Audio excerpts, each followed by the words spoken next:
Wide Mind and Wide Earth are placed in the sixth extinction. Links White, similarly insightful and accurate, thesis that the collection of Christian ideas is the historical root of our ecological crisis. Is one among countless examples of how, even now in our modern scientific and secular world, we operate with the unnoticed assumption that we are spirit centers, radically separate from the world around us. We do this even if we do better for it and notice it. White's proposition assuming ideas exist somehow in the realm of their own, that from are contemplated the 10,000 things of empirical reality from a kind of outside spirit realm.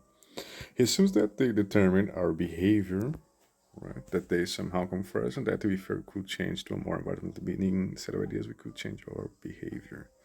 There's clearly a lot of truth in that.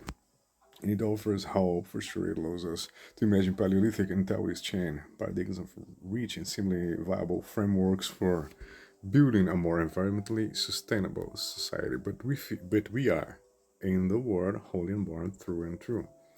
At the most fundamental strata in the archaeology of mind perception evolved through millions of years, during which our human and pre-human ancestors navigated the world successfully. As they moved through the world interacting with it, the world constantly honored perception to more and more accurately represent the physical world.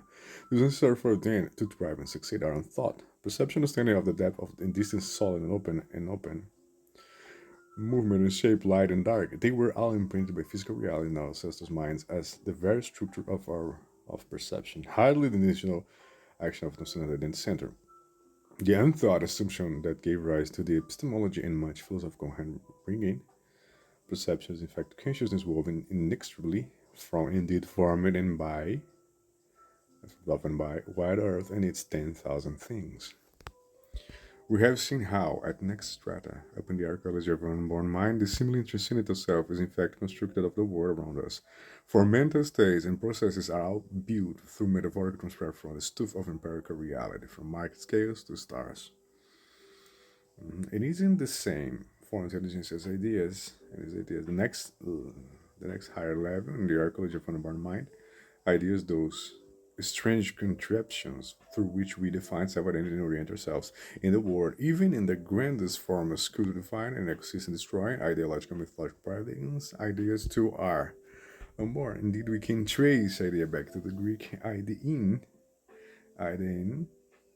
and the Indo-European word wade, both meaning to see in the direct physical sense of seeing an object on the world, and so idea not as transcendental identity, but as the physical content of sight, a remnant of Paleolithic consciousness. Homo sapiens speciated because we could adapt to rapidly changing conditions. We were scavengers, and that demanded inventive solutions to always new situations, leading to ever increasing abilities of intelligence, imagination, and creativity, the generators of ideas. As we expand our range, we adapt to new environments all across the globe, many of which require entirely new sets of survival skills. I think that's kind of a little bit of Wide Mind, Wide Earth. That's a good way of reading it, the mindset, the mind posture, and interpreting it, right? That's nice.